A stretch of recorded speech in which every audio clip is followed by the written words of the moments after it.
Bonjour à tous, je m'appelle Ludovic Mandago, je suis actuellement à Epitech Toulouse. Donc c'est une école d'informatique sur 5 ans et les 2 dernières années on doit concevoir un produit. Le produit qu'on a décidé de concevoir, il s'adresse à tous les fans de jeux vidéo d'horreur et amateurs de sensations fortes. Le but étant de leur fournir une expérience unique et personnelle. Il faut savoir qu'aujourd'hui, lorsqu'un joueur de jeux vidéo d'horreur veut jouer, il se retrouve face à quelque chose qui est plutôt générique, une expérience qui est générique. C'est-à-dire qu'on va lui faire peur avec l'effet de surprise ou ce genre de mécanique. Alors qu'on a tous des peurs qui nous sont propres, on a tous des peurs qui nous sont individuelles. Nous, ce qu'on veut réussir à faire avec le projet Panophobia, c'est on veut faire proposer une expérience qui serait totalement personnelle. C'est-à-dire que Panophobia, ce serait un jeu vidéo d'horreur en réalité virtuelle qui va s'adapter aux émotions de son utilisateur. Comment ça marche? D'abord, pour l'immersion, c'est très important, ce serait un environnement. Donc un environnement virtuel dans lequel on va évoluer. Donc l'idée, ça va être de mettre un casque de réalité virtuelle, de mettre un casque pour le son et de pouvoir se déplacer sur du 3 mètres sur 4. La deuxième partie très importante, c'est récupérer l'émotion. Donc pour ça, on va rajouter au casque de réalité virtuelle un casque qui permet de lire l'activité cérébrale. Et à partir de ce qu'on reçoit, on va déterminer un niveau de peur.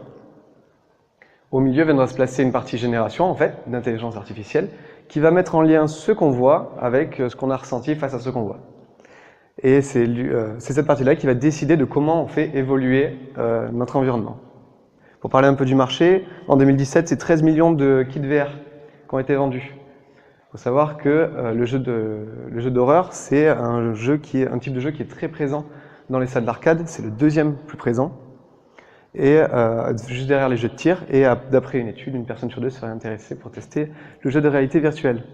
L'écosystème autour de Panophobia, c'est très important le casque qu'on va utiliser, qui est donc distribué par OpenBCI, une entreprise suisse, à qui on a demandé est-ce qu'il était possible de récupérer de l'émotion. Ils nous ont confirmé que oui.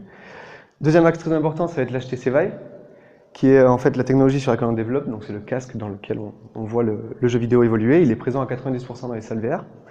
Et dernière chose importante, on est allé côtoyer l'écosystème toulousain pour discuter avec du coup les salons d'arcade VR. Comment on compte vendre le produit? Donc d'abord il y aurait le casque qui permet de récupérer les émotions et le jeu vidéo, et ce serait sous forme de licence qu'on renouvellerait chaque année pour avoir un fonds pour faire évoluer notre produit et le transformer au fur et à mesure.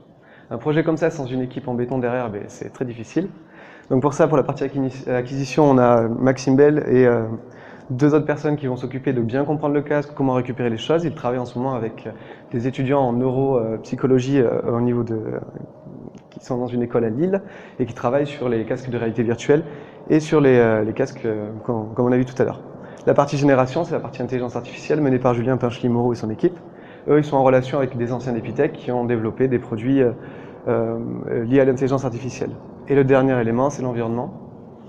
L'environnement, il doit être cohérent, il doit être immersif. Il est développé par Robin Millian et son équipe.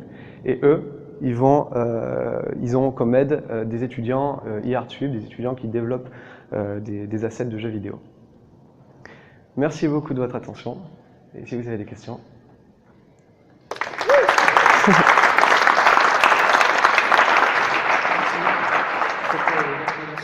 Ouais. C'est très stressant. Bravo, merci pour cette présentation très claire.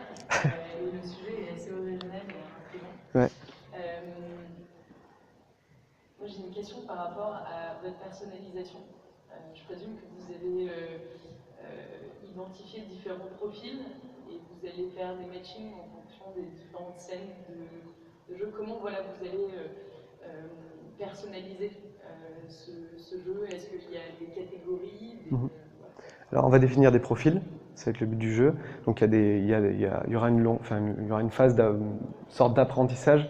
L'idée c'est que, je vais prendre des exemples, si vous avez peur des araignées, des serpents ou des clowns, en fait on va mettre en situation, on va vous mettre des araignées, si on voit que ça provoque quelque chose mais pas grand chose, puis un clown, puis un serpent, et qu'on voit que c'est le clown qui vous fait très peur, en fait on va déterminer un profil, et donc après avec un arbre décisionnel, donc avec un ensemble de données déjà récupérées, on va dire ok, il semblerait que ceux qui ont le plus peur des clowns Ils ont aussi peur de ça et peur de ça. Donc en fait, on travaille comme ça et on va développer un environnement qui sera une expérience plutôt personnelle. Voilà. Bonjour Ludo, super présentation, je suis assez surpris. Bravo. Merci. Ma question est toute simple par rapport au casque. Alors le casque, vous avez utilisé une technologie suisse, c'est ça? Alors, en fait, c'est un casque électroencéphalogramme, sauf qu'on utilise le casque suisse tout simplement parce qu'il le fabrique.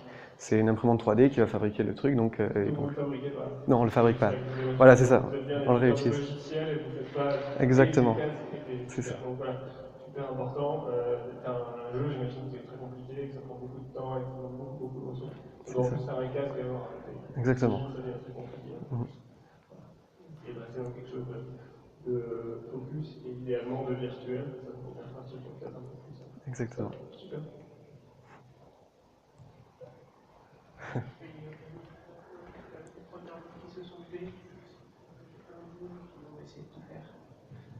Bonsoir. Bonsoir. Une question pour le Merci. En fait, moi, la question, c'était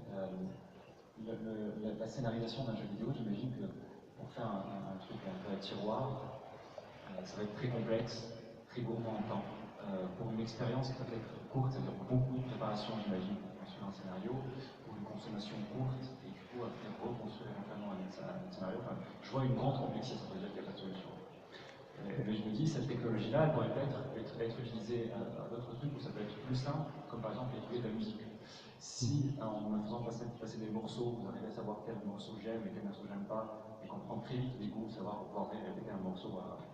Est-ce que vous, dans votre stratégie, est-ce que vous êtes très attaché à cette notion de jeu vidéo, ou est-ce que vous êtes ouvert à d'autres usages de cette combinaison lecture du cerveau et modification de l'expérience des gens?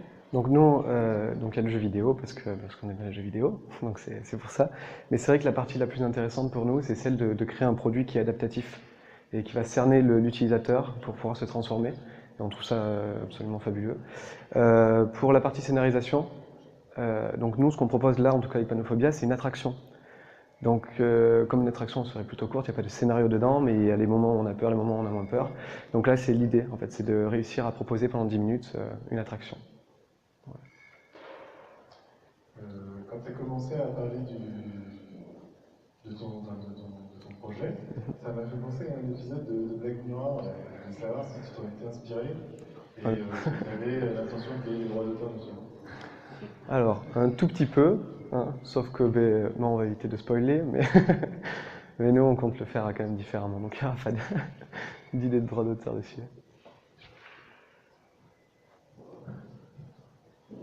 Moi, j'ai une question, c'est sur le casque de l'électroencéphalogramme. Moi, j'ai déjà fait une expérience en neurosciences avec un casque comme ça. Ouais. Et je préfère voir des araignées et des serpents que de le refaire. Je ne sais pas si c'est le même casque que tu utilises. Est-ce que c'est le casque où on met du gel dans les cheveux? Non. C'est la première chose qu'on a regardé. Et pour élargir le sujet, l'idée, c'est pas de rester figé au casque. Ce qui est bien avec le casque, c'est que ça a un côté un petit peu science-fiction et que c'est très cool. Nous, ce qui nous intéresse surtout, c'est le biofeedback. On utilise la peur, parce que c'est une émotion qui est très forte. Donc ton corps, il l'extériorise beaucoup. Donc on va utiliser ce casque qui n'a pas de gel, qui se met sur la tête facilement. Donc ça sera bon pour cette partie. Mais si on voit et qu'on n'y arrive pas ou que c'est trop difficile, on va utiliser d'autres formes de feedback. Voilà. Justement, ma question elle était sur ça, le verrou de la complexité au niveau de l'électroencéphalogramme, et c'est un peu compliqué de détecter les émotions des gens, surtout s'il y a beaucoup de personnes qui utilisent votre système. Est-ce que c'est pas plus simple d'utiliser des ressorts classiques de la peur, c'est-à-dire le rythme cardiaque qui augmente ou la tension qui baisse, qui augmente? C'est des signaux plus simples à manager qu'un antiphilo. Alors c'est ce que tout le monde nous dit, mais nous le but c'est pas de chercher le plus simple, c'est aussi de s'amuser dessus. On va essayer de le faire. En fait, on va pas voir dans le cerveau, on va pas dire ah ben t'as peur ici. En fait, nous on va détecter un comportement en fait comme tu détecterais le pouls au final. Et à partir de là, on va jauger. Donc il y a une intelligence artificielle derrière qui va engranger de la donnée, c'est ce qui est peut-être le point de difficulté. Et à partir de là, on fera évoluer le jeu. Mais on va pas chercher des points précis pour dire si ça s'allume ici, c'est que tu as peur. Ça va être plus global.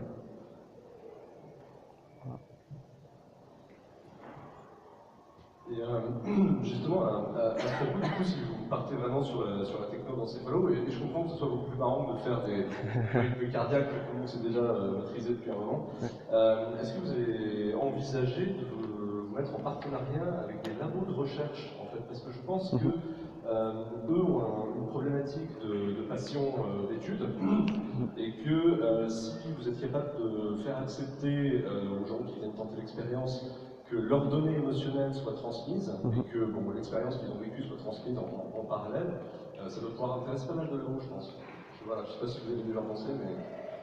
Pas du tout. Du coup, avoir du financement, peut-être. Oui, c'est ça. Oui, mais du coup, ça, très bonne idée. Moi, j'avais une suggestion, en fait.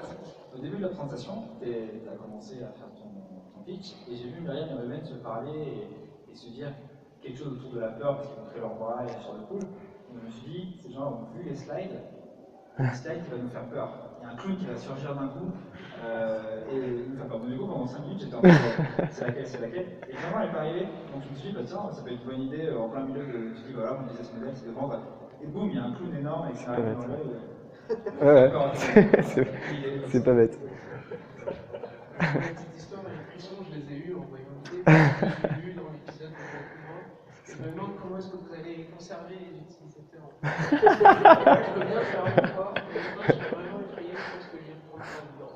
Ok. Il restait des questions. Oui. Bonjour. Moi j'ai une question par rapport au fait que tu sais que tu parlais d'une expérience de 10 minutes, c'est ça? Est-ce que 10 minutes c'est pas un peu court pour faire ressentir juger les émotions et construire au fur et à mesure l'expérience?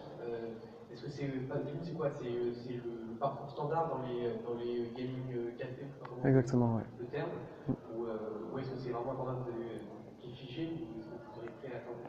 Alors, nous, on est prêt à le changer, mais en fait, ce qui est prioritaire, c'est de faire vivre une expérience adaptative, donc on verra. En fait, le truc, c'est que même si on a essayé parce qu'on a essayé, on a ramené des gens qui ont testé une première, appeler ça une bêta, ce serait peut-être un peu trop. On leur a fait tester, on a eu des réactions, et ça dépend vraiment énormément des personnes. Si tu as très peur des araignées d'un coup, les peurs qu'on met en avant, en fait, souvent, elles sont habituelles, en fait. C'est-à-dire que pendant les 10 minutes, le jeu aura l'expérience de dire, ok, d'abord je mets ça devant, et après j'élimine. Et c'est là en fait où on gagne un temps monstrueux. Et donc sur les 10 minutes, tu peux faire vivre ça, ces montées d'adrénaline, cette recherche de sensations fortes, en prenant des raccourcis en fait.